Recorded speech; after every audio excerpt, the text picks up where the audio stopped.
शालू दुल्हन बनी अपने कमरे में सहमी सहमी और घबराई हुई सी बैठी हुई थी जब अचानक दरवाज़ा जोर से खुला।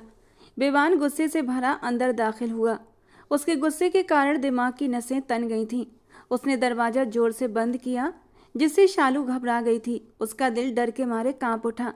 शादी में तो सब ठीक था, स्टेज पर सबसे बातें कर रहा था, फिर कमरे में आते ही से क्या हो गया? उसका दिल धक से हुआ, हाथ पैर ठंडे पड़ गए। शालू अभी कुछ समझ भी नहीं पाई थी कि विवान ने आते ही उसका बाजू जोर से पकड़ लिया। विवान की सख्त उंगलियां शालू की नाजुक कलाई में धंस कर रह गई थीं। उसे दर्द का एहसास हो रहा था, मगर वो कुछ बोल नहीं पा रही थी। डर के मारे उसकी जान हलक में अटक गई। शादी की पहली रात उसने अपने दूल्हे से ये सब तो एक्सपेक्ट नहीं किया था। विवान सख्त गुस्से भरे शब्दों में बोला, उठो, अभी के अभी मेरे बेड से नीचे उतर जाओ। तुम जैसी काली कलूटी लड़की को मैं अपने आसपास भी देखना गवारा नहीं कर सकता। मेरे बेड पर बैठना तो बहुत बड़ी बात है। शालू बुरी तरह घबरा गई। उसके शब्दों में गुस्सा सुनकर वो हैरानी से उसे देखने लगी। उसका रूखा व्यवहार देखकर वो कांप उठी थी और जल्दी से बोली, क्या हुआ? कुछ हुआ है क्या आपको? आप ऐसी बातें क्यों कर रहे हैं? जबकि विवान गुस्से से चिल्लाया, हाँ हुआ है, बहुत कुछ हुआ है मेरे साथ जो नहीं होना चाहिए था। मेरी जिंदगी बर्बाद हो गई। फिर उसने शालू का हाथ पकड़कर तेजी से घसीटते हुए उसे आईने के सामने लाकर खड़ा कर दिया और बोला, अपनी शक्ल देखी है तुमने? अपना रंग देखा है? मेकअप की मोटी परत भी तुम्हारे काले रंग को छुपाने में नाकाम है। क्या सोचकर तुमने मुझ जैसे इंसान से शादी करने के बारे में सोचा? तुम्हारा और मेरा कोई जोड़ नहीं है। और शालू विवान को आंसू भरी निगाहों से देखने लगी। इतना अपमान, इतनी तकलीफ उसने कभी नहीं सोचा था। शालू तो सोच भी नहीं सकती थी कि पहली रात ही उसका पति उससे इस तरह की बातें करेगा। विवान ने नफरत भरी नजरों से उसे घूरते हुए कहा, मुझे तुमसे घिन आती है। अगर तुम ये सोच रही हो कि मेरी जिंदगी में आकर मैं तुम्हें अपना लूंगा तो सुन लो, मैं विवान हूँ, विवान मेहरा। तुम्हें बर्बाद कर दूंगा लेकिन अपनाऊंगा नहीं। मेरी चॉइस इतनी घटिया नहीं हो सकती कि तुम जैसी काली लड़की को अपनी जिंदगी में हमेशा के लिए शामिल कर लूं। वो उसकी हल्की गेहूं रंगत पर तंज कसते हुए बोल रहा था और शालू की आंखों से आंसू लगातार बह रहे थे। उसने कभी सोचा भी नहीं था कि उसकी इतनी बेइज्जती होगी। ना ही नंदिनी जी उसकी इतनी विनती करती और ना ही वो उनके घर की बहू बनती। अगर उसे पहले से पता होता कि विवान उसे इतना नापसंद करता है तो वो खुद इस शादी से इनकार कर देती, लेकिन इस तरह अपनी इंसल्ट नहीं करवाती। इससे पहले कि वो कुछ कहती, विवान उसके करीब हुआ था। उसकी कमर में हाथ डालकर एक हाथ से उसके मुंह को दबोच लिया। देख ली तुमने अपनी शक्ल आईने में गौर से? तो कान खोलकर सुन लो मेरी बात। अगर तुम ये सोच रही हो कि मैं तुम्हारे साथ कोई रिश्ता बनाऊंगा तो सुन लो, मैं तुम्हें छूऊंगा तक नहीं। मैं तो आज तक कभी काले कपड़े भी नहीं पहनता। मुझे काले रंग से सख्त नफरत है, चिढ़ है मुझे काले रंग से। लेकिन मेरी माँ ने न जाने क्या सोचकर तुम्हें मेरी बीवी बना दिया। उन्होंने मुझे धमकियां देकर तुमसे शादी तो करवा दी, लेकिन एक बात याद रखना, मेरी नज़रों में तुम कुछ भी नहीं हो, कुछ भी नहीं। इस घर की एक मामूली नौकरानी की भी शायद मेरी नज़रों में कुछ इज्जत हो, लेकिन तुम्हारी तो वो भी नहीं है। ये कहते हुए उसने शालू को झटके से पीछे धकेला और वो गिरते गिरते बची। उसकी आंखों से आंसू लगातार बह रहे थे, लेकिन विवान को इसकी कोई परवाह नहीं थी। वो जल्दी से अपनी अलमारी की ओर बढ़ा और गुस्से से उसे खोला, अपने कपड़े निकाले और बाथरूम में चला गया। शावर की आवाज़ आ रही थी और शालू की सिसकियां पूरे कमरे में गूंज रही थीं। उसने तो कभी सपने में भी नहीं सोचा होगा कि विवान उसकी इस हद तक बेइज्जती करेगा। वो धीरे धीरे कदम उठाते हुए आईने के सामने आकर खड़ी हो गई थी। रोने की वजह से उसका मेकअप कहीं कहीं से धुलने लगा था और जहाँ से उसकी असल रंगत झलक रही थी। आज से पहले उसे कभी अपने रंग रूप से कोई शिकायत न थी। वो जैसी भी थी, खुद में मस्त रहने वाली लड़की थी और ना ही आज तक कभी उसे किसी ने उसके रंग रूप की वजह से हीन भावना का शिकार बनाया था, बल्कि हर कोई उसकी तारीफ ही करता था। गहरा रंग होने के बावजूद भी उसके चेहरे पर एक ऐसी चमक थी जो लोगों को अपनी ओर खींचती थी। झील सी गहरी आंखों का जादू लोगों को एक पल में ही मदहोश करके रख देता था। तीखे नए नक्श उसे सबसे अलग बनाते थे, लेकिन विवान को कुछ भी नजर नहीं आया था सिवाय उसकी काली रंगत के। जैसे ही विवान कमरे में वापस आया, उसने शालू को रोते देखा और ठंडे शब्दों में कहा, अब ये मत सोचना कि तुम्हारे रोने का मुझ पर कोई असर होगा। चाहो तो इस कमरे से बाहर जा सकती हो। फिर वो अलमारी की ओर बढ़ा, उसका दरवाज़ा खोला और वहाँ से शराब की बोतल निकाल ली और ये देखकर तो शालू अपना रोना भी भूल चुकी थी। तो क्या ये आदमी शराब पीने का भी आदी है? वो बेहद परेशान हो गई थी। नंदिनी जी और शालू की माँ संजना जी की दोस्ती काफ़ी पुरानी थी। नंदिनी जी कई बार संजना जी के घर पर भी आ चुकी थी और उसे हमेशा ही शालू बहुत पसंद आती थी। वो बहुत ही सीधी सादी लड़की थी, धीरे और मीठा बोलने वाली, घर के हर काम में निपुण थी। पहले तो दोनों ही मध्यम वर्गीय परिवारों से ताल्लुक़ रखती थीं, लेकिन नंदिनी जी की शादी कुणाल मेहरा से हुई तो धीरे धीरे उनके दिन बदलने लगे, क्योंकि कुणाल का कारोबार बहुत बड़ा था। दूसरी ओर संजना जी आकाश के साथ बहुत खुश थीं। आकाश की कपड़ों की दुकान थी, वो अच्छा कमाता था, लेकिन इतना नहीं कि बंगला या गाड़ी खरीद सके। जब संजना जी ने देखा अब वो नंदिनी जी की हैसियत की नहीं रही तो मिलने से कतराने लगी थीं। लेकिन नंदिनी जी अब भी पहले की तरह उनसे प्यार करती थीं और वैसे ही मिलती जुलती थीं। वो हमेशा संजना जी से कहती, दौलत तो आने जाने वाली चीज़ है, ये मत समझना कि पैसों की वजह से मैं तुमसे दोस्ती तोड़ दूंगी। नंदिनी जी के दिमाग पर पैसों का नशा कभी नहीं चढ़ा, लेकिन विवान मेहरा के दिमाग पर जरूर चढ़ गया था। जब उसने लड़कपन से जवानी में कदम रखा और अपने घर में हर तरह के ऐशो आराम को देखा तो धीरे धीरे आवारगी में पड़ने लगा।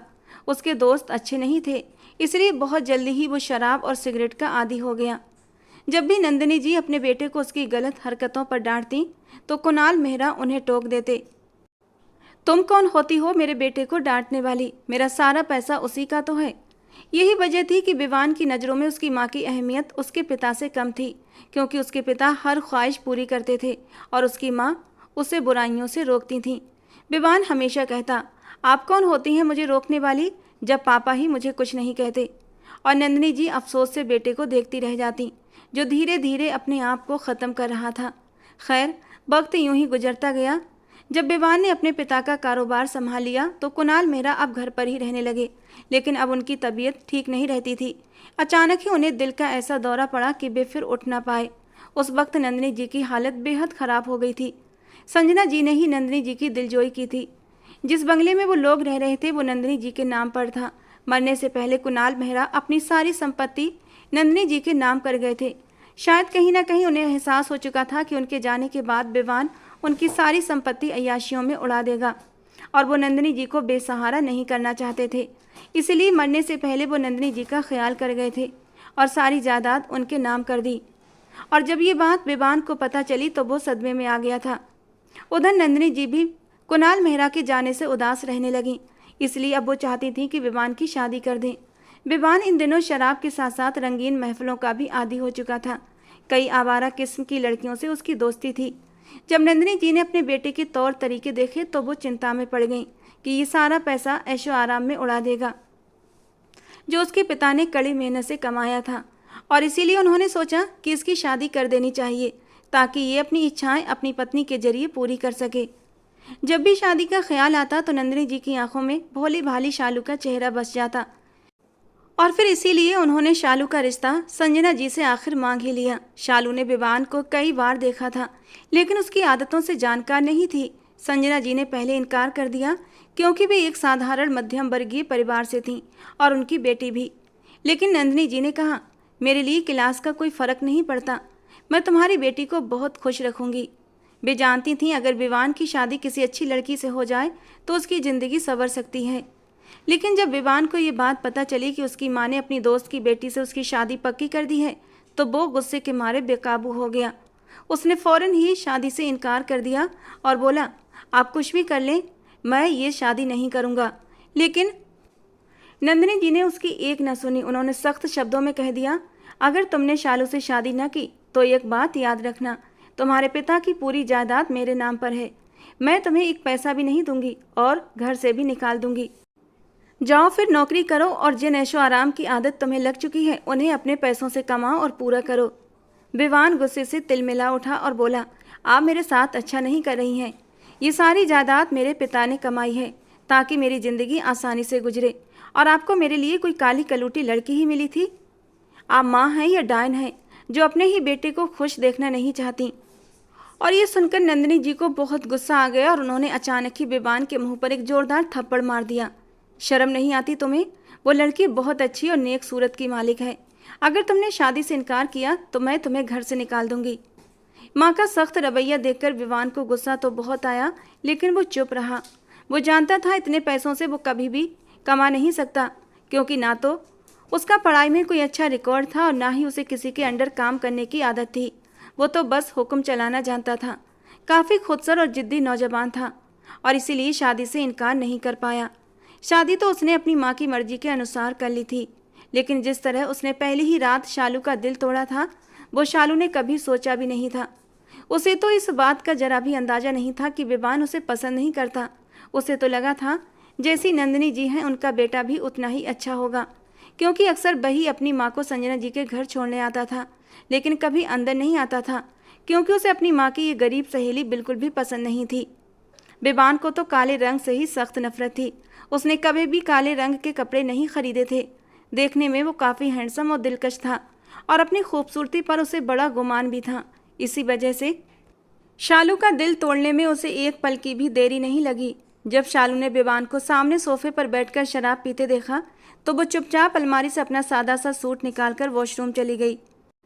लेकिन जैसे ही उसने अपना चेहरा देखा वो फूट फूट कर रो पड़ी। उसकी रंगत इतनी भी काली नहीं थी जितनी विवान को लग रही थी। उसके नए नक्श बेहद खूबसूरत थे। लंबे घने बाल उसकी खूबसूरती में और भी निखार ला देते थे। उसका अच्छा स्वभाव उसे सबकी पसंदीदा बना देता था, लेकिन विवान की नज़र तो बस उसकी रंगत पर ही अटक गई थी। खैर, जब शालू रो धोकर चेहरा साफ करके और कपड़े बदल कर बाहर आई तो विवान ताने देते हुए बोला, सुनो, अगर मेरी माँ के सामने तुमने कोई भी शिकायत की तो याद रखना बहुत बुरा हाल कर दूंगा तुम्हारा। मेरी माँ से यही कहना कि तुम बहुत खुश हो। शालू ने कोई जवाब न दिया और चुपचाप रजाई उठाकर ज़मीन पर लेट गई। उसके आंसू चुपचाप तकिए में समा गए। रात देर तक विवान शराब पीता रहा और अपने गम और गुस्से को शराब में डुबाने की कोशिश करता रहा। जब नशे से उसकी आंखें बोझिल होने लगीं तो वो अपने बेड पर जाकर सो गया। सुबह सबसे पहले शालू की आंख खुली थी। उसकी आंखें बुरी तरह सूजी हुई थीं, लेकिन फिर भी वो खुद को संभाल कर तैयार होने लगी। तभी विवान ने कहा, सुनो, ड्रेसिंग टेबल के दराज में एक डिब्बी रखी है, उसमें तुम्हारी मुँह दिखाई का तोहफा है। सोने के कंगन है, वो पहनकर बाहर जाना। और याद रखना, अगर मेरी माँ के सामने अपनी ये मासूम शक्ल दिखाकर कोई सहानुभूति बटोरने की कोशिश की तो तुम्हारा ऐसा हाल करूँगा कि अपनी शक्ल भी पहचान नहीं पाओगी। शालू ने चुपचाप कंगन पहने और बाहर चली गई। नंदिनी जी ने जब उसे देखा तो हैरानी से बोली, क्या हुआ, तुम्हारी आंखें इतनी सूजी हुई क्यों हैं? शालू ने मुस्कुराकर जवाब दिया, कुछ नहीं, बस रात देर से सोई थी, शायद इसीलिए। उसने नंदिनी जी को कुछ भी नहीं बताया। नंदिनी जी कहने लगी, विवान गुस्से का तेज है, लेकिन मैं जानती हूँ तुम्हारे अच्छे स्वभाव से वो सही राह पर आ जाएगा। मुझे माफ़ कर देना शालू, शायद मैं थोड़ी सी खुदगर्ज हो गई थी, लेकिन मुझे पूरी उम्मीद है विवान तुम्हारी ज़िंदगी में खुशियों के वो रंग भर देगा जिनकी तुम हकदार हो। उन्होंने प्यार से शालू के सर पर हाथ रखा था, लेकिन शालू ने कोई जवाब न दिया। आंखों में आने वाले आंसुओं को अंदर ही अंदर पी गई थी। वो चाहती थी नंदिनी जी को जवाब दे कि तुम जैसी माँओं को अपने बिगड़े बेटों को सुधारने के लिए हम मासूम लड़कियां ही नज़र क्यों आती हैं, जबकि तुम्हारे इन साइको आवारा बेटों के लिए डॉक्टर की ज़रूरत होती है, ना कि हम लड़कियों की। लेकिन वो कह न सकी, क्योंकि उसकी परवरिश ही कुछ ऐसी की गई थी कि बड़ों के सामने वो जबान नहीं चलाती थी। उसने नाश्ता अपनी सास के साथ ही कर लिया, क्योंकि विवान तो अभी तक सो रहा था। काफ़ी देर बाद जब वो उठा और बाहर आया तो नंदिनी जी ने कहा, ऐसा करो, कुछ दिनों के लिए बहू को कहीं घुमाने ले जाओ। नई नई शादी हुई है और यही दिन होते हैं घूमने फिरने के। जबकि विवान ने एक तीखी नज़र सामने बैठी शालू पर डाली थी। गुलाबी रंग के सूट में निखरी निखरी सी बैठी थी। रोने की वजह से आंखें भी गुलाबी हो रही थीं। कोई भी आम इंसान होता तो शालू की मासूमियत पर फिदा हो जाता, लेकिन वो विवान मेहरा था। उसने तो हमेशा अपने आसपास खूबसूरत चेहरे ही देखे थे। शालू जैसी पवित्र और मासूम हुस्न का वो आदी नहीं था। विवान की नज़रों को अपने ऊपर महसूस करके शालू ने नज़रें उठाई थीं और एक पल के लिए दोनों की नज़रों का टकराव हुआ। विवान एकदम से चौंक उठा था। शालू की वो नशीली आंखें उसके दिल में उतरने लगी थीं। आज तक उसने ऐसी खूबसूरत आंखें किसी की भी नहीं देखी थीं, लेकिन उसने जल्दी ही उसके ऊपर से नज़रें हटाई थीं। ये लड़की कभी भी उसकी पसंद नहीं हो सकती, ये सोचते हुए नफरत से उसने अपना मुंह शालू की ओर से फेर लिया था। कहने लगा, अभी ऑफिस में बहुत काम बाकी हैं, सारी ज़िंदगी पड़ी है, फिर कभी ले जाऊंगा। नंदिनी जी के सामने विवान थोड़ा तमीज़ से रहता था। वो जानता था सब कुछ माँ के हाथ में है, इसीलिए उनसे बदतमीजी नहीं करता था। लेकिन धीरे धीरे वो हर चीज़ अपने नाम करवाना चाहता था और फिर इस लड़की को अपनी ज़िंदगी से हमेशा के लिए निकालना चाहता था। जब भी शालू कमरे में आती तो वो विवान को उसके दोस्तों से बातें करते देखती रहती, लेकिन विवान को उसकी मौजूदगी की कोई परवाह नहीं थी। एक दिन जब शालू नहाकर आई तो उसने देखा उसके बालों पर विवान का तौलिया लपटा हुआ था। जैसे ही उसने तौलिया उठाया, विवान भड़क उठा और गुस्से से चिल्लाया, तुम्हारी हिम्मत कैसे हुई मेरा तौलिया इस्तेमाल करने की। ये कहते हुए वो गुस्से में उसके करीब आया था और एक झटके से उसके बालों में लिपटा हुआ तौलिया खींच लिया। बेध्यानी में शालू उसके सीने से आ टकराई थी। तौलिया विवान के हाथ में था और उसके गीले बाल कुछ उसके कंधे पर तो कुछ शालू के चेहरे पर फैल गए थे। एक पल के लिए विवान उसकी खुशबुओं में मदहोश हुआ था, लेकिन वो विवान ही क्या जो इतनी जल्दी पिघल जाए। उसने एक झटके से खुद पर काबू पाया और शालू को दूर झटका था। फिर विवान ने जमीन पर पड़े तौलिए पर सबसे पहले शराब छिड़की और उसके बाद उसमें आग लगा दी। अपनी जेब से लाइटर निकालकर उसमें आग लगा दी। ये देखकर तो शालू के होश उड़ गए थे। वो सोच भी नहीं सकती थी विवान ऐसा भी कर सकता है। विवान ने गुस्से से कहा, जिस चीज़ को तुम छू लोगी मैं उसे जलाकर राख कर दूंगा। मुझे तुमसे इतनी सख्त नफरत है, तुम्हारी रंगत से मुझे चिढ़ है, इसलिए मेरे सामने मत आया करो और मेरी चीज़ों को तो हाथ बिल्कुल भी मत लगाना। शालू अब विवान से डरने लगी थी। उसके दिल में भी एक अजीब सा खौफ बैठने लगा था। विवान रोजाना कमरे में आकर ड्रिंक करता और फिर जब पूरी तरह मदहोश हो जाता तो बिस्तर पर आकर लेट जाता। एक दिन उसने नंदिनी जी को एक फाइल लाकर दी और बोला, मम्मा इसमें कुछ कागजात हैं जिन पर आपके साइन चाहिए, क्योंकि हर जगह आपका साइन चलता है। यहाँ तक कि जब मुझे पैसों की ज़रूरत होती है तब भी मुझे आपसे चेक साइन करवाना पड़ता है। कहते कहते विवान के बोलने का अंदाज कड़वा हो गया था। नंदिनी जी ने कहा, यहीं रख दो, पहले मैं फाइल पढ़ूंगी उसके बाद ही साइन करूंगी। विवान बोला, यानी कि आपको मुझ पर भरोसा नहीं। नंदिनी जी ने गंभीर स्वर में कहा, मैं जानती हूँ तुम आवारगी के आदी हो चुके हो और पैसे गलत जगह पर खर्च करते हो, इसीलिए मुझे एक एक कदम सोच समझकर उठाना पड़ता है। अपनी लापरवाही के चलते मैं अपना सब कुछ अपने हाथों से निकाल नहीं सकती। विवान ने सफाई दी, मैंने सब कुछ छोड़ दिया है मम्मा, बस एक शराब पीता हूँ, वो भी धीरे धीरे छोड़ दूंगा। आपकी मर्जी से शादी तक कर चुका हूँ, जबकि आप जानती हैं कि मुझे शालू पसंद नहीं थी, लेकिन फिर भी मैंने आपके फैसले को सिर झुकाकर स्वीकार कर लिया और अब भी आपको मुझ पर भरोसा नहीं। ये कहते हुए विवान की आंखों में आंसू आ गए। नंदिनी जी को थोड़ी शर्मिंदगी महसूस हुई, क्योंकि ये सच था कि विवान ने शालू से शादी की थी। अब तक शालू ने भी कभी नंदिनी जी से इस बारे में शिकायत नहीं की थी कि विवान उसके साथ कैसा व्यवहार करता है। जब भी नंदिनी जी शालू से पूछती, विवान तुम्हारे साथ ठीक से तो रहता है, तो वो हमेशा यही कहती, हाँ वे मेरे साथ बहुत अच्छे से रहते हैं। और माँ के सामने विवान शालू के साथ नॉर्मल अंदाज में ही बात करता था, जिससे कि नंदिनी जी को कोई शिकायत नहीं थी। नंदिनी जी बोली, अच्छा लाओ मैं साइन कर देती हूँ। अब विवान की दिली ख्वाहिश पूरी होने वाली थी, मगर जैसे ही नंदिनी जी फाइल पर साइन करने लगी, उसी वक्त कमरे से भागती हुई शालू आई और घबराई हुई आवाज़ में बोली, आंटी जी मेरी मम्मी की तबीयत बहुत ज़्यादा ख़राब है, मेरे पापा उन्हें अस्पताल लेकर गए हैं और मुझे भी बुला रहे हैं। नंदिनी जी ने ये सुनते ही फाइल एक तरफ रख दी और विवान को इस बात पर ज़बरदस्त गुस्सा आया कि सब कुछ उसके नाम होने जा रहा था और उस लड़की ने फिर से रुकावट डाल दी। नंदिनी जी झट से खड़ी हो गई और बोली, संजना को क्या हो गया, चलो मैं भी साथ चलती हूँ। वो भी शालू के साथ अस्पताल चली गई। संजना जी को हार्ट अटैक हुआ था, लेकिन अब उनकी हालत पहले से बेहतर थी। अस्पताल का पूरा खर्च नंदिनी जी ने ही उठाया था और शालू अपनी सास नंदिनी जी का जितना धन्यवाद करती उतना कम था। शालू इसीलिए तो नंदिनी जी के बदतमीज बेटे की कई बदतमीजियां बर्दाश्त कर जाती थी, वरना इतनी बेइज्जती कोई भी लड़की सहन नहीं कर सकती जितनी विवान शालू की करता था। लेकिन जब वो घर आई तो विवान गुस्से से भरा बैठा था और बोला, तुम्हें ये होश नहीं कि मेरे लिए खाना बनाना था? तुम्हारा पति घर पर भूखा बैठा है और तुम्हें बाहर घूमने से फुर्सत नहीं। शालू को लगा कि शायद वो उसकी माँ की बीमारी की खैरियत पूछेगा, इतनी तो इंसानियत होती है। लेकिन विवान की बात सुनकर वो बोली, घर पर नौकर मौजूद थे, आपको जो खाना था उन्हें बता देते। उसकी बात पर विवान गुस्से से बोला, मेरे सामने जवान मत चलाओ, वरना तुम अच्छे से जानती हो नौकरों के हाथ का खाना नहीं खाता। जाओ जाकर मेरे लिए खाना बनाओ। शालू ने जल्दी से किचन का रुख किया और खाना बनाने लगी। इस वक्त वो इस इंसान के मुंह लगकर खुद को और ज़्यादा परेशान नहीं करना चाहती थी।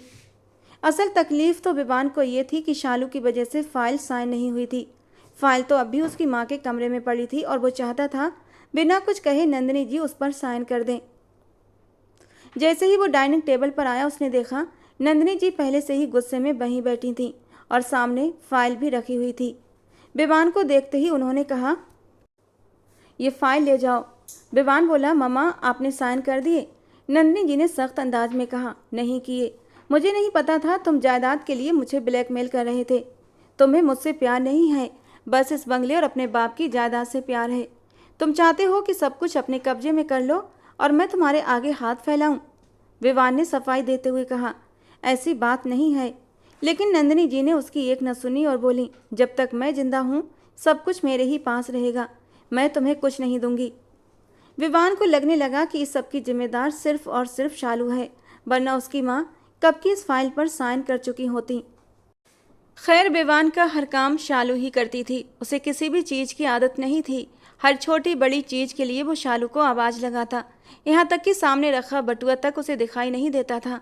शालू उसके सारे काम चुपचाप कर देती, लेकिन उसमें भी इतनी खुददारी थी कि जिस दिन से विवान ने उसे पहली रात ठुकराया था वो उसके पास नहीं गई थी। रात होते ही वो अपना तकिया उठाती और ज़मीन पर सो जाती। सुबह विवान के उठने से पहले ही वो कमरे से बाहर निकल जाती थी। उस दिन जब शालू सुबह सुबह सोकर उठी और कमरे से बाहर आई तो उसे नंदिनी जी कहीं भी दिखाई न दी। हालांकि शालू के उठने से पहले ही नंदिनी जी उठकर बाहर आ जाती थीं। उसे चिंता हुई तो वो उनके कमरे में चली गई, लेकिन उसकी चीख निकल गई क्योंकि वो अपने कमरे में बेड पर बेहोशी की हालत में थी। पूरा शरीर पसीने से तर था। उसने चीखते हुए विवान को आवाज़ दी। विवान भी भागा हुआ आया और माँ को अस्पताल लेकर गया, जहाँ पता चला कि उन्हें हार्ट अटैक हुआ था। समय पर इलाज मिलने की वजह से उनकी जान तो बच गई थी। कुछ दिन अस्पताल में एडमिट रहने के बाद उन्हें घर ले आए थे, लेकिन अब नंदिनी जी अपनी ज़िंदगी को लेकर शक में पड़ चुकी थीं। उन्हें लगता था कि वो अब ज़्यादा दिन तक बच नहीं पाएंगी। और फिर उन्हें विवान और शालू के रिश्ते पर भी शक होने लगा था कि विवान शालू को खुश नहीं रखता है। फिर यही सोचते हुए उन्होंने एक बड़ा फैसला किया। उन्होंने अपने वकील को बुलाया और उसके साथ सलाह मशवरा किया। अगले दिन उन्होंने विवान और शालू को अपने पास बुलाया था। विवान, मैं तुमसे एक ज़रूरी बात करना चाहती हूँ। और विवान खुश हो गया था कि शायद माँ अपनी बीमारी की वजह से सारी जायदाद मेरे नाम करने वाली हैं। लेकिन उनकी अगली बात ने विवान के सर पर बम फोड़ दिया था। मुझे अपनी ज़िंदगी का कोई भरोसा नहीं है विवान, इसलिए मैं मरने से पहले अपनी सारी जायदाद तुम्हारे होने वाले बच्चे के नाम करना चाहती हूँ। और मैं वसीयत भी तैयार कर चुकी हूँ। जैसे ही तुम्हारा बच्चा इस दुनिया में आएगा ये सारी जायदाद उसके नाम चली जाएगी, और जब तक तुम्हारा बच्चा बड़ा नहीं हो जाता उस जायदाद के तुम ही मालिक रहोगे। जबकि शालू नज़र झुकाकर रह गई थी। जब विवान उसे पत्नी का मान और सम्मान ही नहीं देता था तो बच्चा कहाँ से होगा। थोड़ी देर बाद वो अपने कमरे में आ गए थे, लेकिन विवान तो गुस्से के मारे बल खा रहा था। वो इस जायदाद के लिए कुछ भी करने के लिए तैयार था। और रात को जब शालू अपना तकिया उठाकर ज़मीन पर लेटने लगी तो विवान ने उसका हाथ पकड़ लिया। उसकी आंखों में आज कुछ अलग ही रंग चमक रहे थे। हाथ छोड़े मेरा, ये क्या कर रहे हैं? कहाँ जा रही हो? यहीं बेड पर लेटो, पत्नी हो तुम मेरी। जबकि शालू के होठों पर एक कड़वी सी हंसी आई थी। पत्नी? आज आपको कैसे एहसास हो गया कि मैं आपकी पत्नी हूँ? हालांकि पिछले 2 महीने से मैं ज़मीन पर ही सो रही हूँ। पुरानी बातें भूल जाओ और जो कह रहा हूँ वही करो। विवान ने उसे खींचते हुए अपने करीब किया था और उसकी कमर में अपने बाजू डाल दिए। फिर उसके चेहरे को अपनी उंगलियों से छूते हुए बोला, तुम एक जवान लड़की हो, तुम्हारा भी मन करता होगा अपने पति के करीब आने का, उसकी संगत पाने का, और तुम मेरी पत्नी हो तो मेरा ही ये फ़र्ज़ बनता है कि मैं तुम्हारे जज्बातों को सुकून दूँ। इसीलिए मैं तुम्हें तुम्हारे पत्नी होने का हक आज की रात तुम्हें देना चाहता हूँ। ये कहते कहते विवान ने अपने होठों से उसके नाजुक वजूद को छूना शुरू कर दिया था, जबकि शालू ने धक्का देकर उसे खुद से दूर किया था। आप मुझे बेवकूफ़ समझते हैं क्या, जो मैं आपकी चाल में आ जाऊंगी? आप मेरा एहसास करके मेरे करीब नहीं आ रहे, और ना ही आप मुझे पत्नी होने का हक और मान देना चाहते हैं, बल्कि ये सब कुछ आप सिर्फ़ और सिर्फ अपने फ़ायदे के लिए करना चाहते हैं, क्योंकि मम्मी जी ने जायदाद आपके बच्चे के नाम कर दी है और आपको अब मुझसे अपना बच्चा चाहिए। शालू के मुंह से सच्चाई सुनकर विवान गुस्से से उसकी ओर बढ़ा था। जब सब जानती और समझती हो तो फिर विरोध किस बात का? मुझे ये जायदाद चाहिए और इसके लिए मैं कुछ भी करूँगा। और तुम किस हक से मुझे खुद से दूर कर रही हो? पति हूँ तुम्हारा, तुम्हारे साथ रिश्ता बनाना मेरा हक है। ये कहते कहते उसने शालू को अपनी बाहों में भर लिया था और जैसे ही विवान के हाथों ने शालू के डोरियों को खोला था, शालू ने उसके मुंह पर एक जोरदार थप्पड़ मारा था और उसे दूर धक्का दे दिया। खबरदार जो मेरे करीब भी आने की कोशिश की। मुझे भीख में दिए हुए तुम्हारी संगत के पल नहीं चाहिए। अगर इस रिश्ते को निभाना चाहते हो तो पूरे दिल से निभाओ, वरना मैं मम्मी जी को जाकर सब कुछ सच सच बता दूंगी और फिर ये सारी जायदाद ट्रस्ट में चली जाएगी। फिर हाथ मलते रह जाना। ये कहकर वो गुस्से से सुलगती हुई कमरे से बाहर चली आई थी, जबकि विवान अपने गाल पर हाथ रखे हैरान और परेशान था। वो तो कुछ बोल ही नहीं पाया था। वो तो इस लड़की को छुई मुई डरपोक और नाजुक सी लड़की समझता था, लेकिन ये तो तेज तूफान निकली थी। छोड़ूंगा नहीं मैं तुम्हें। विवान गुस्से से बल खाकर रह गया था, लेकिन वो मजबूर था, कुछ भी नहीं कर सकता था। और फिर उस रात के बाद विवान ने उसके करीब आने की कोशिश नहीं की थी और शालू ने भी सुख का सांस लिया था। लेकिन एक रात जब विवान घर लौटा तो उसकी हालत अजीब हो रही थी। वो इतना नशे में था कि उसके कदम जमीन पर जम नहीं रहे थे। लड़खड़ाते हुए उसने कमरे का दरवाज़ा खोला। उसी वक्त शालू कमरे से बाहर जा रही थी। वो पानी पीने के लिए निकली थी। जैसे ही उसने दरवाज़ा खोला, विवान लड़खड़ाते हुए उस पर गिरने लगा। अगर शालू से सहारा न देती तो वो जरूर ज़मीन पर गिर जाता, लेकिन शालू का कंधा पाकर उसने अपना आधा वजन उस पर डाल दिया था, जबकि वो नशे की हालत में बोल भी रहा था, ए लड़की, दूर हटो मुझसे। अब क्यों मेरे करीब आ रही हो? उस दिन तो बहुत नखरे दिखा रही थी। ये कहकर उसने शालू को खुद से दूर हटाया था, लेकिन फिर दोबारा से उसकी बाहों में झूल गया। शालू मुश्किल से ही उसे संभाल पा रही थी। विवान के करीब आते ही उसे एहसास हो चुका था, न सिर्फ विवान ने बहुत ज़्यादा पी रखी है, बल्कि उसे तेज बुखार भी है। बड़ी मुश्किल से ही शालू उसे बेड तक लेकर आई थी और लिटा दिया। फिर उसने उसके जूते उतारे, मोजे निकाले और एक तरफ रख दिए। शराब के नशे में ही विवान ने शालू से कहा, पानी। शालू कमरे से बाहर गई, पहले खुद पानी पिया, फिर पानी का गिलास लेकर आई और बोली, विवान पानी पी लीजिए। लेकिन विवान से उठा नहीं जा रहा था। उसकी तबीयत बहुत ज़्यादा ख़राब हो रही थी। शायद उसे ठंडी लग रही थी। वो हल्के हल्के काँप रहा था। वो तुरंत उसके पास आई और उसे उठाने में मदद की, फिर अपने हाथों से उसे पानी पिलाया। लेकिन विवान की हालत अब और भी ज़्यादा ख़राब होने लगी थी। कंबल में भी उसका बदन बुरी तरह काँप रहा था। उसने जल्दी से टेबल की दराज से कुछ दवाइयाँ निकाली और विवान को खिला दी। काफ़ी देर तक वो कमरे में इधर उधर घूमती रही, लेकिन विवान का काँपना बंद नहीं हो रहा था। वो घबराकर नंदिनी जी के कमरे की ओर भागी, लेकिन नंदिनी जी दवा खाकर सोई थी तो उनकी आंख नहीं खुलती थी। वो बेबस होकर नंदिनी जी के कमरे से अपने कमरे में आ गई थी। विवान के हल्के हल्के करहाने की आवाज़ें भी आने लगी थीं और फिर न चाहते हुए भी शालू उसके बराबर उसके कंबल में बैठ गई और उसका हाथ अपने हाथों में लेकर धीरे धीरे सहलाने लगी। विवान अनजाने तौर पर ही उसके करीब हो गया था और उसने अपना सर उसकी गोद में रख दिया। पहले तो शालू को ही करंट सा लगा था। वो उससे दूर होना चाहती थी, लेकिन इंसानियत के नाते वो ऐसा न कर पाई। विवान को इस वक्त उसकी ज़रूरत थी।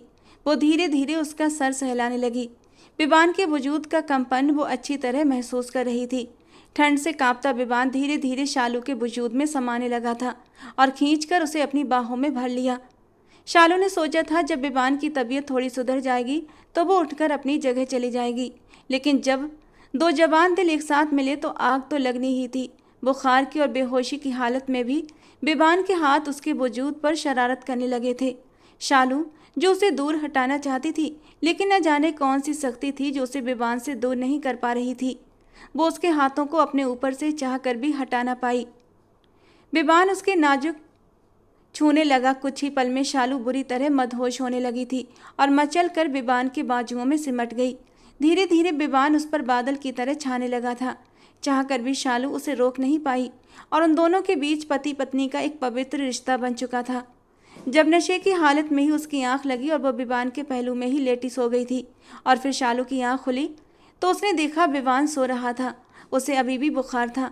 शालू की आंखों के सामने रात वाले पल घूमने लगे। वो ये रिश्ता शुरू नहीं करना चाहती थी, लेकिन रात जज्बातों में भरकर उसने ये गलती कर दी थी। वो विवान को भी कसूरवार नहीं ठहरा सकती थी, क्योंकि रात जो कुछ हुआ दोनों की मर्जी से हुआ था। उसने एक नज़र सोए हुए विवान को देखा जो बहुत मासूम लग रहा था, बहुत प्यारा, और अचानक ही शालू के दिल से दुआ निकली थी, काश ये शुरुआत एक अच्छी शुरुआत हो जाए। विवान इस रिश्ते को दिल से स्वीकार कर ले और हम एक अच्छी खुशहाल ज़िंदगी गुजार सकें।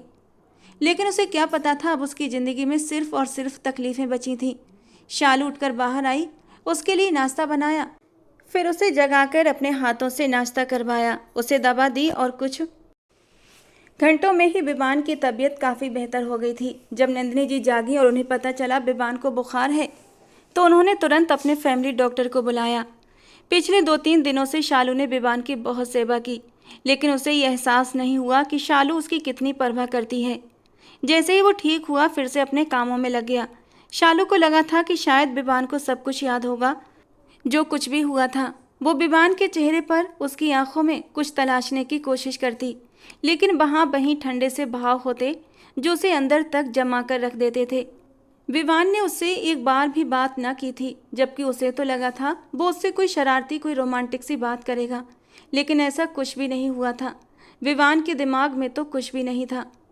तो क्या जो कुछ हुआ विवान को कुछ भी याद नहीं? वो नशे की हालत में मेरे करीब आया और मुझे अपना हक वसूल कर लिया। ये सोच आते ही शालू की आंखों में आंसू आ गए थे। उसे अपना आप बहुत कम महसूस हुआ था। ये मैंने क्या कर दिया? मुझे खुद पर कंट्रोल क्यों नहीं रहा? इन्हीं दिनों विवान को अपने ऑफिस की सेक्रेटरी रिहा पसंद आ गई थी। रिहा बिल्कुल वैसी ही थी जैसी विवान चाहता था। वो पूरी तरह रिहा के इश्क में डूबने लगा था। रिहा के हुस्न का जादू विवान के दिलो दिमाग पर सवार हो चुका था। वो बेहद खूबसूरत थी और विवान उस पर खूब पैसा लुटाता था, लेकिन रिहा लालची टाइप की लड़की थी।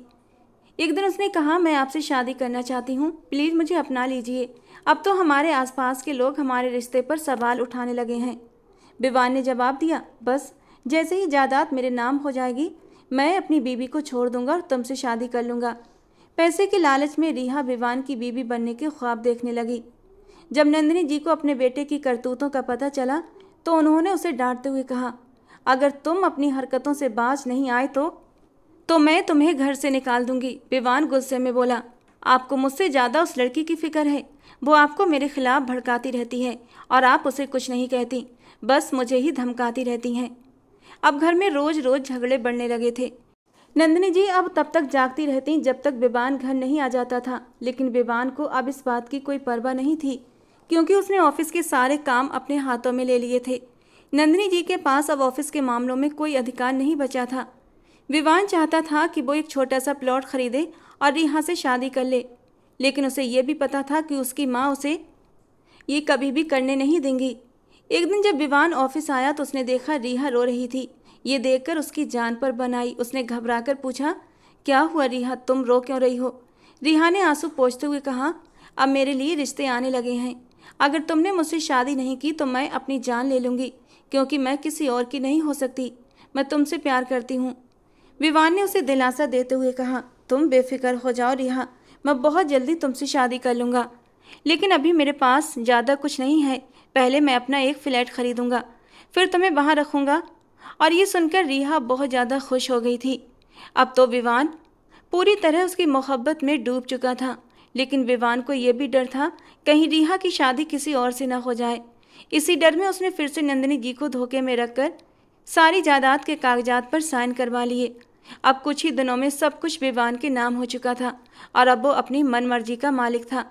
रिहा पर खूब पैसा लुटाता था। शालू ही सब कुछ देखती थी और अंदर ही अंदर कुड़ती रहती। इसी बीच 1 महीना बीत गया और शालू की तबीयत खराब रहने लगी। नंदिनी जी उसे डॉक्टर के पास ले गईं और डॉक्टर ने जो खुशखबरी सुनाई उसे सुनकर वो बेहद खुश हो गई थी। उन्हीं दिनों रिहा एक मिठाई का डिब्बा लेकर विवान के पास आई और बोली, मेरा रिश्ता पक्का हो गया है, खुशियाँ मनाओ कि अब तुम्हारा मुझसे पीछा छूट गया। जबकि ये सुनकर विवान के होश उड़ गए। रिहा रोने लगी और गुस्से में बोली, यही चाहते थे ना तुम? कब से तुमसे कह रही थी मेरे घर रिश्ता भेजो। विवान जल्दी से बोला, मैं आज ही तुम्हारे घर वालों से तुम्हारा रिश्ता मांग लेता हूँ। जब वो रिहा के घर रिश्ता लेकर पहुँचा तो उसके पिता ने साफ कह दिया, जब तक तुम अपनी पहली बीबी को तलाक न दोगे, मैं अपनी बेटी का रिश्ता तुमसे नहीं करूँगा। ये सुनकर विवान ने बिना सोचे कह दिया कि मैं आज ही अपनी बीबी को तलाक दे दूँगा। अब विवान को किसी चीज़ का कोई डर नहीं था। सारी जायदाद तो उसके नाम हो ही चुकी थी। जैसे ही वो घर पहुंचा उसने शालू पर चिल्लाना शुरू कर दिया और वो सब कह दिया कि मैं तुम्हें अब अपनी ज़िंदगी में नहीं रख सकता। मैं तुम्हें तलाक देकर हमेशा के लिए तुम्हें अपने घर से निकालने वाला हूँ। और ये सुनते ही नंदिनी जी के तो होश उड़ गए थे। उन्होंने गुस्से में विवान के मुंह पर जोरदार थप्पड़ दे मारा और गुस्से से गरजती हुई बोली, पागल हो गए हो क्या? वो तुम्हारे बच्चे की माँ बनने वाली है और तुम उसे तलाक दे रहे हो? तलाक का नाम सुनते ही शालू बेहोश होकर गिर गई। जब उसने नंदिनी जी के मुंह से ये सुना कि वो माँ बनने वाली है तो विवान के शरीर में जैसे आग लग गई थी। वो गुस्से के मारे पागल हो गया, क्योंकि उसके जानने में तो उसने अब तक शालू को छुआ तक नहीं था। फिर ये बच्चा कैसे हो सकता था? जल्दी से नंदिनी जी ने नौकरों को बुलाया और शालू को अस्पताल ले गईं। लेकिन विवान के दिमाग में गुस्से और नफरत की आग जल रही थी। उसे यकीन नहीं हो रहा था कि वही लड़की जिसे उसकी माँ ने अच्छे संस्कार और पवित्र किरदार के कारण उसकी पत्नी बनाया था, ऐसा कुछ कर सकती है। न जाने उसने किसके साथ गलत रिश्ता बना लिया था। विवान तो ये सोच सोच कर ही गुस्से से आग बबूला हो रहा था। मैं शालू को छोड़ूंगा नहीं। उसने मेरी पत्नी होते हुए भी किसी और के साथ गलत हरकत कैसे की? हालांकि वो खुद भी कोई नेक इंसान नहीं था, लेकिन फिर भी ये बात उसे बर्दाश्त नहीं हो रही थी। कुछ ही देर में नंदिनी जी शालू को अस्पताल से वापस ले आई थी, लेकिन शालू इस बार विवान के कमरे में नहीं गई। उसने नंदिनी जी से कह दिया, मम्मी जी प्लीज़ मुझे मेरे घर छोड़ दीजिए। नंदिनी जी ने उसे समझाने की कोशिश की। कहने लगी, उसने सिर्फ तलाक की बात की है, तलाक दी नहीं है, और सिर्फ कहने से ये शादी ख़त्म नहीं हो जाती। लेकिन शालू आंसू पोंछते हुए बोली, मम्मी जी जब उन्होंने तलाक के बारे में सोच ही लिया है तो तलाक भी दे ही देंगे। मैं ऐसे इंसान के साथ नहीं रह सकती जो मुझे हर वक्त नीचा दिखाए और मेरी इज्जत न करे। औरत को इज्जत और मोहब्बत चाहिए, और आपके बेटे ने मुझे न इज्जत दी और न मोहब्बत। वो ये रिश्ता सिर्फ इसलिए निभा रहा था ताकि आप उसे जायदाद से बेदखल न कर दें, लेकिन ऐसे रिश्ते ज़्यादा दिनों तक नहीं चलते। शालू की बात सुनकर नंदिनी जी बोली, जब बच्चा होगा तो सब कुछ ठीक हो जाएगा। शालू ने कड़वी हकीकत सामने रखी, ये आपकी सिर्फ एक खुशफहमी है, वो कभी नहीं बदलेगा। नंदिनी जी ने उसे बहुत समझाने की कोशिश की, लेकिन शालू किसी भी तौर समझने को तैयार नहीं थी। फिर नंदिनी जी ने उसे ज़बरदस्ती गेस्ट रूम में ले जाकर लिटा दिया। अपने हाथों से उसे फल खिलाए, जूस पिलाया। कुछ देर बाद शालू सो गई, लेकिन विवान के अंदर अब भी आग भड़क रही थी। इस बार तो उसे ड्रिंक भी अच्छी नहीं लग रही थी। बार बार यही ख्याल आ रहा था कि शालू को किसी और ने छुआ है, वो किसी और के बच्चे की माँ बनने वाली है। ये उसके लिए बहुत बड़ी बात थी। भले ही शालू सांवली थी, लेकिन उसे यकीन था वो सिर्फ उसकी थी। भले ही उसने उसे कभी छुआ तक नहीं था, लेकिन उसे हमेशा यही सुकून रहता था, वो पवित्र है, बेदाग है। जैसे ही रात हुई वो अपने कमरे से बाहर निकल आया। गेस्ट रूम का दरवाज़ा खोला, सामने देखा शालू गहरी नींद में ही सो रही थी। उसे यूं बेखबर सोता देखकर विवान के अंदर और भी गुस्सा भड़क उठा। उसने आगे बढ़कर शालू का बाजू पकड़कर जोर से झंझोड़ डाला। शालू हड़बड़ाकर उठी। सामने गुस्से से तमतमाते विवान को देखकर झुंझलाते हुए बोली, मेरा हाथ छोड़िए, और वैसे भी मैं कल चली जाऊंगी, यही चाहते हैं ना आप? विवान ने दांत भींचते हुए कहा, पहले ये बताओ ये बच्चा किसका है? शालू ने नजरें झुका ली और बोली, आपको क्या लगता है? शालू का सवाल करना विवान के गुस्से को और भी बढ़ा चुका था। वो गुस्से के मारे चीख कर बोला, जो पूछ रहा हूँ उसका जवाब दो, ये बच्चा किसका है? शालू से बताना चाहती थी ये बच्चा तुम्हारा ही है। उसे उन नाजुक पलों की याद दिलाना चाहती थी, लेकिन उसके होंठ बोलते बोलते खामोश हो गए थे। इस पत्थर दिल इंसान से अपना सर फोड़ने का कोई फायदा नहीं था। शालू ठंडे लहजे में बोली, किसी का भी हो, इससे आपको क्या? आपने कौन सा मेरे साथ जिंदगी गुजारनी थी? आपने तो मुझे वैसे ही छोड़ देना था। तो आपको कोई फ़र्क नहीं पड़ना चाहिए कि मेरी ज़िंदगी में कौन है और कौन नहीं? विवान का खून खौल उठा। वो तो कुछ और सुनना चाहता था, लेकिन शालू कुछ भी बताने को तैयार नहीं थी। विवान ने शालू को दोनों बाजुओं से कसकर पकड़ा, इतना जोर से कि वो दर्द के मारे करहा उठी, और फिर वो गुस्से से चीखते हुए बोला, तुम्हें कोई और कैसे छू सकता है? विवान की बीबी को किसी और ने हाथ लगाया तो कैसे? अब वो बर्बाद होगा। तुम सिर्फ मेरी थी, मेरी ही बनकर रहना था। मेरे अलावा तुम पर कोई नज़र डाले, तुम्हें उंगली भी लगाए, ये मुझे गवारा नहीं। वो जैसे जुनूनी सा हो गया था। वो भूल चुका था कि वो तो शालू से नफरत करता था, फिर वो उसके लिए इतना पजेसिव क्यों हो रहा था? उसे ये बात क्यों गवारा नहीं हो रही थी कि उसके अलावा भी शालू की ज़िंदगी में कोई दूसरा है? शालू ने गुस्से से कहा, मैं तुम्हें कोई भी जवाब देने के लिए बाध्य नहीं हूँ। अगर तुम मुझे तलाक देना चाहते हो तो शौक से दे दो। मैं वैसे भी तुम्हारे साथ रहना नहीं चाहती। मैं ऐसे इंसान के साथ क्यों रहूं जिससे मैं बुरी लगती हूं, जिसकी नज़र में मेरी रंगत और मेरी सूरत बदसूरत है, जो हर समय मेरी इंसल्ट करता रहता है। विवान ने चीख कर कहा।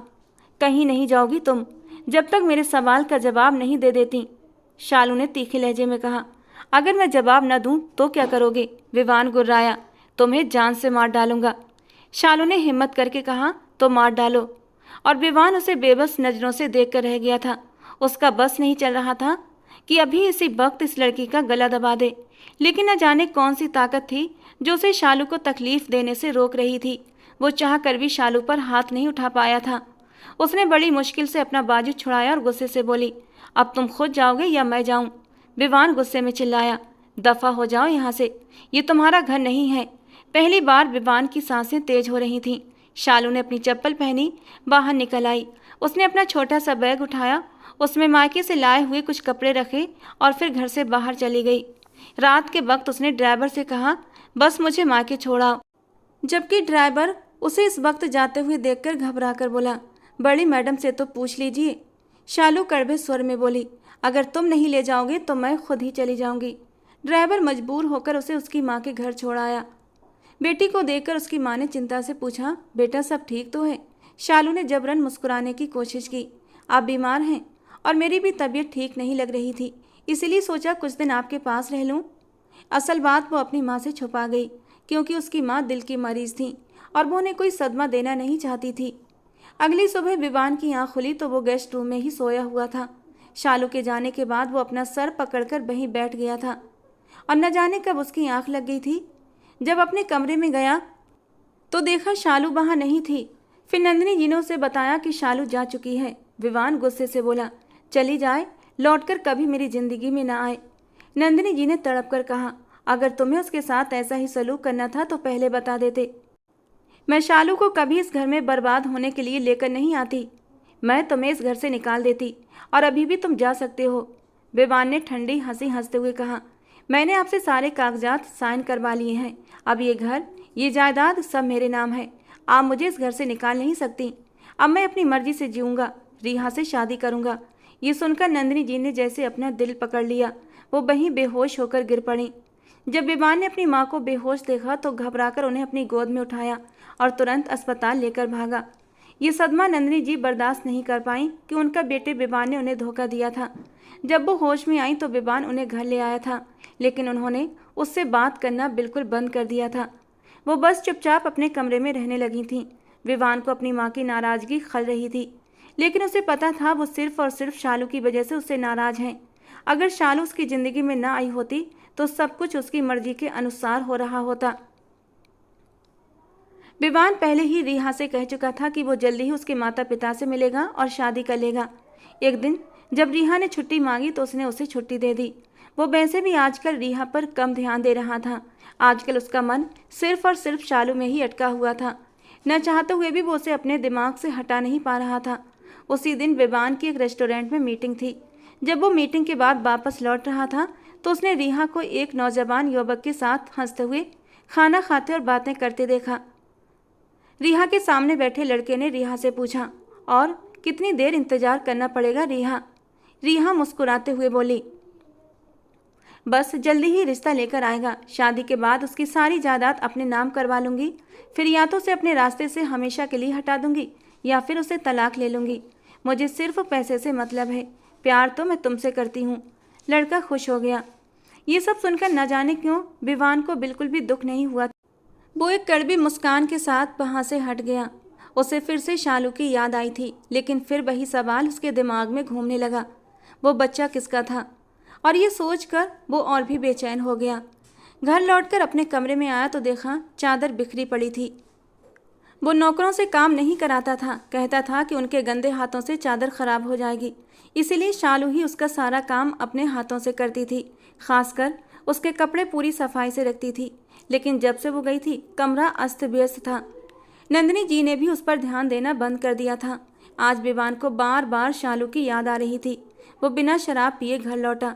सुबह होते ही उसने अनजाने में कहा, मेरे कपड़े निकाल दो शालू, कोई हल्की सी शर्ट।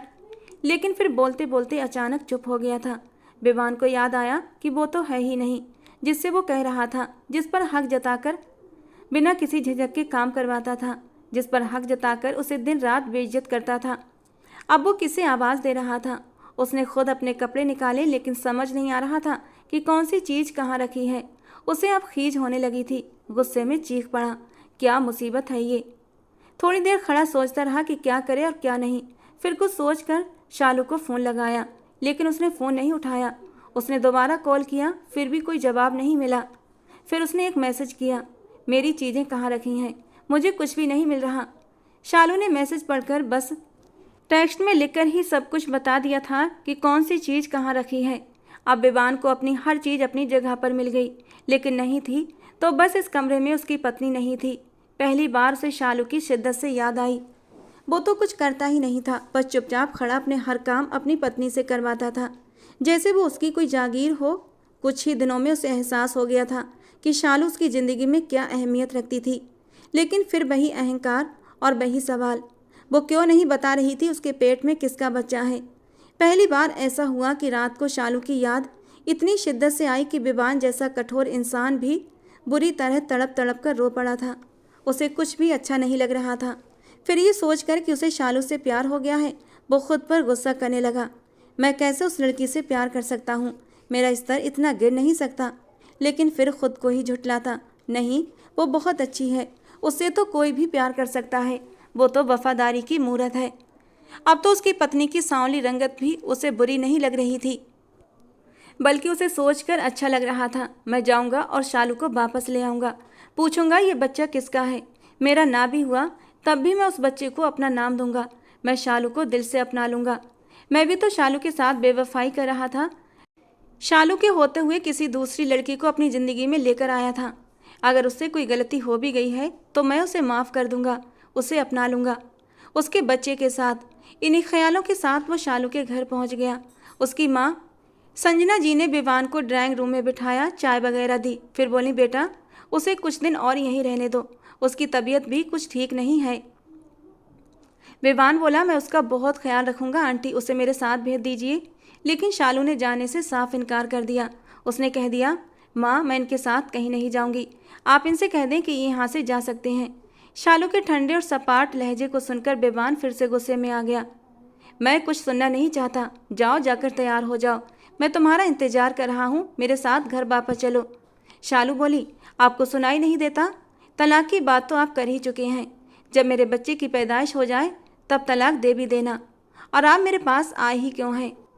आपकी वो खूबसूरत सी सेक्रेटरी आपके पास है ना, उसी से शादी कर लें। विवान गुस्से में बोला, मेरे साथ ज़्यादा सवाल जवाब मत करो, जाओ जाकर तैयार हो जाओ, मैं तुम्हें सिर्फ 10 मिनट दे रहा हूँ। शालू तंज कसते हुए बोली, वरना क्या करेंगे आप? वरना मैं तुम्हें ज़बरदस्ती उठा कर ले जाऊँगा। पत्नी हो तुम मेरी और तुम पर हक रखता हूँ। ये हक तुम्हें अब दिखाई दे रहा है, पहले दिखाई क्यों नहीं दे रहा था जब तुम मेरी इंसल्ट करते थे, मेरी जात के पर खच्चे उड़ाते थे। विवान आग बबूला हो गया। एक तो तुमने पाप किया, उसके बावजूद भी मैं तुम्हें लेने आया हूँ, तुम्हें समाज के सामने इज्जत दे रहा हूँ, और तुम हो कि मुझे नखरे दिखा रही हो। शालू बेखौफ होकर बोली, मुझे भीख में दी गई इज्जत नहीं चाहिए, वो आप अपने ही पास रखिए। विवान गुस्से में वहाँ से चला गया। अपने कमरे में पहुँचते ही बड़बड़ाने लगा, ये समझती क्या है खुद को? क्या मैं इसके बिना मर जाऊँगा? नहीं आती तो मत आए, मेरी तरफ से नरक में जाए। I hate you. मैं ही पागल था कि उसके लिए मेरा दिल नरम हो गया था। सोचते सोचते वो बेड पर बैठ गया और फिर बेबसी से मुक्के बेड पर मारने लगा। वो लाख अपने दिल को समझाने की कोशिश करता, लेकिन शालू उसके दिल से निकल ही नहीं रही थी। उसने फिर से स्मोकिंग करना शुरू कर दी, फिर शराब भी पहले से ज़्यादा पीने लगा। धीरे धीरे वक्त इसी तरह गुजरता जा रहा था। लेकिन जब 9 महीने बाद उसने अपनी माँ नन्नी जी से सुना कि शालू ने बेटे को जन्म दिया है, तो उसका दिल अजीब तरीके से धड़क उठा। न जाने क्यों उसका दिल उस बच्चे को देखने के लिए मचलने लगा। लेकिन उसने खुद को समझाया, कौन सा वो मेरा बच्चा है, मेरा खून है, जो मैं उसे देखने के लिए जाऊं। नंदिनी जी बीमार होने के बावजूद गई थीं, आखिर वो उनका खून था। उन्होंने अपने पोते को देखा और उस पर पैसे भी वार दिए, लेकिन विवान नहीं गया। फिर भी उसके दिल में बेचैनी थी, जिज्ञासा थी, बच्चा आखिर किस पर गया होगा, देखने में कैसा होगा। उसके नरम वजूद को अपनी बाहों में लेने के लिए विवान का मन मचलने लगा था। बच्चे की पैदाइश को 1 महीना हुआ था कि शालू की कॉल आ गई। विवान ने फ़ोन उठाया, हालांकि वो एक ज़रूरी मीटिंग में था। फिर भी वो कमरे से बाहर निकल आया। गंभीर आवाज़ में बोला, हाँ बोलो, क्या बात है। जाने अनजाने विवान का दिल खुशी से धड़क उठा था। शायद शालू उसके साथ वापस आना चाहती है, इसीलिए कॉल की है।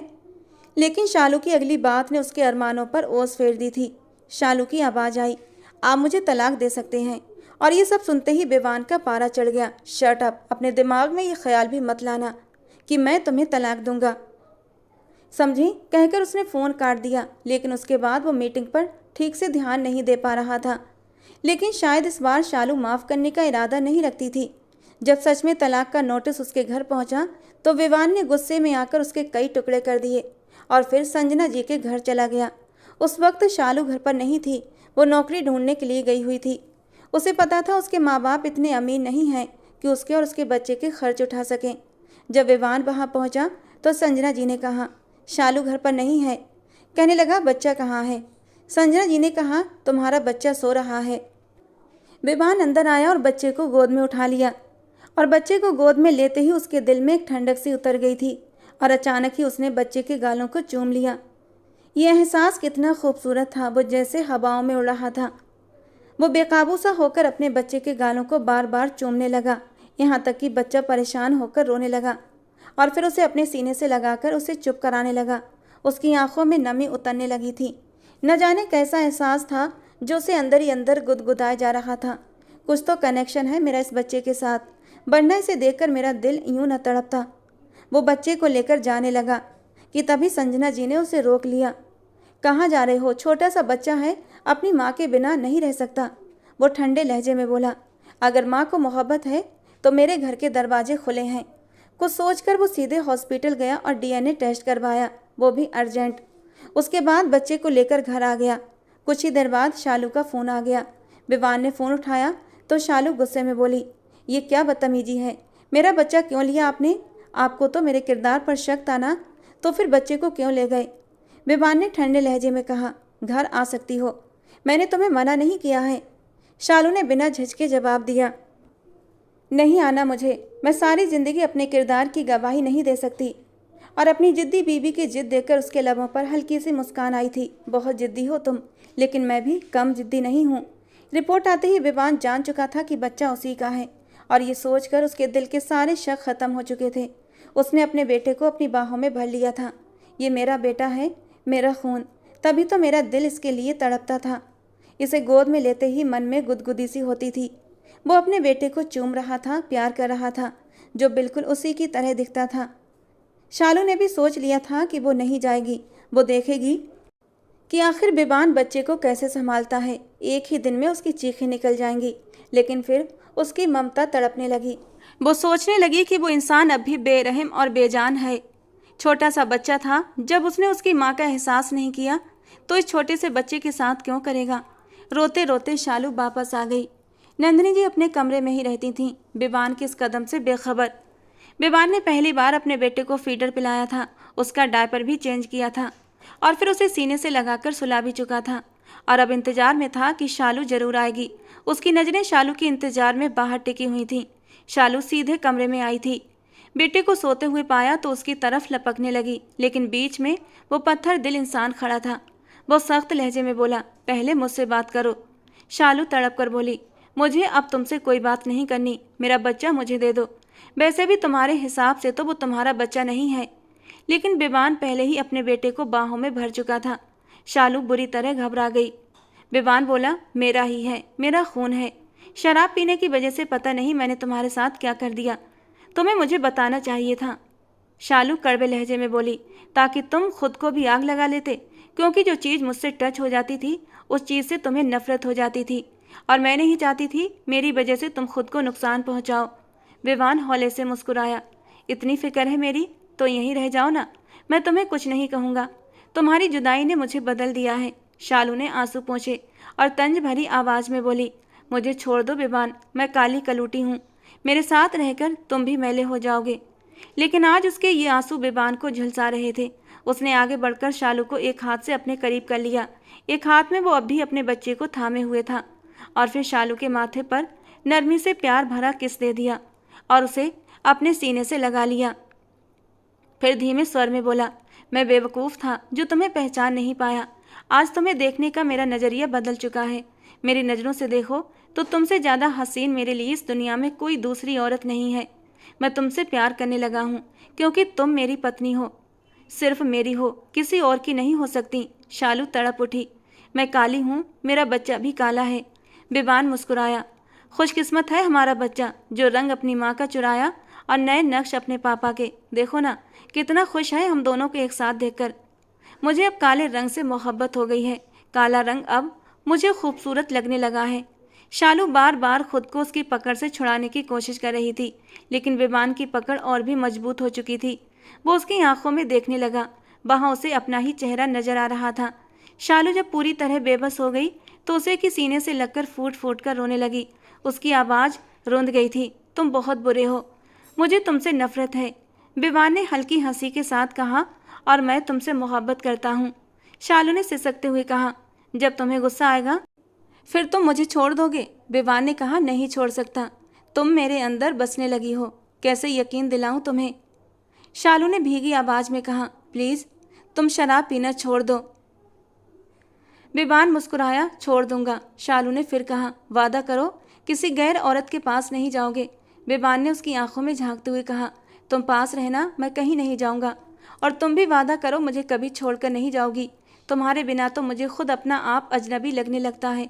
वादा करो शालू कि तुम कभी मुझे छोड़कर नहीं जाओगी। शालू ने भी दिल से वादा किया और विवान ने भी। सुबह हुई तो नंदिनी जी भी उठ चुकी थीं, और जब उन्होंने शालू को अपने कमरे से निकलते देखा तो वो हैरान रह गई थीं। और फिर शालू के चेहरे पर फैले शर्म के रंगों को देखकर वो सब कुछ समझ चुकी थीं कि आज उनके बेटे ने मोहब्बत से उनकी बहू को समेट लिया था।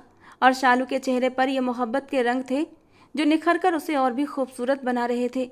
आज वो बहुत खुश थीं क्योंकि बहू भी वापस आ गई थी और बेटा भी सुधर चुका था।